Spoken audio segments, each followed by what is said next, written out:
Senhor presidente, nobres colegas, eu vejo aqui diversos parlamentares falando que nós não estamos discutindo o mérito. No entanto, se nós não aprovarmos o objeto e derrubarmos essa inconstitucionalidade, não haverá possibilidade de discutir o mérito. Aí sim não haverá possibilidade. Então, vereadores, eu acho que a gente tem que fazer uma autoanálise. Casa política serve para fazer política. E eu vi também diversos vereadores falando que nós temos que seguir as leis. Relembro a todos, caso não saibam, quem cria as leis? Políticos.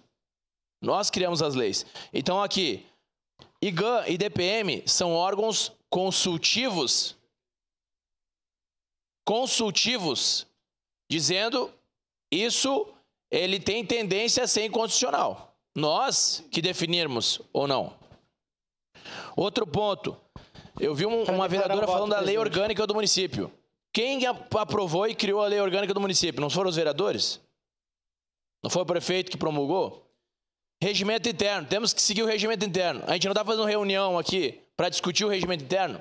É nós que criamos as leis. Então, se nós não pudermos discutir sobre qualquer projeto que seja, venha para essa casa política e discuta. Quer criar qualquer coisa, vem aqui e discuta, ganhando um voto. É assim que funciona. Senão a gente fecha essa casa e simplesmente o prefeito trabalha na cidade. Se o vereador ele tiver o seu direito tolhido, aqui nós estamos tolhindo um direito do vereador de apresentar o seu projeto. Nós podemos discordar de GAN e DPM, sim. Podemos discordar.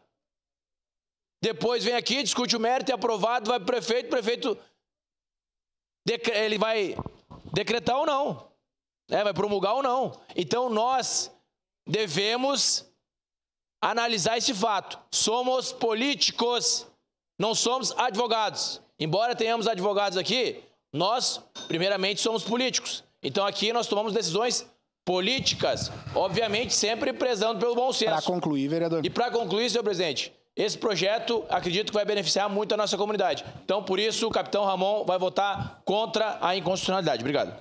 Obrigado, vereador Ramon. Com a palavra...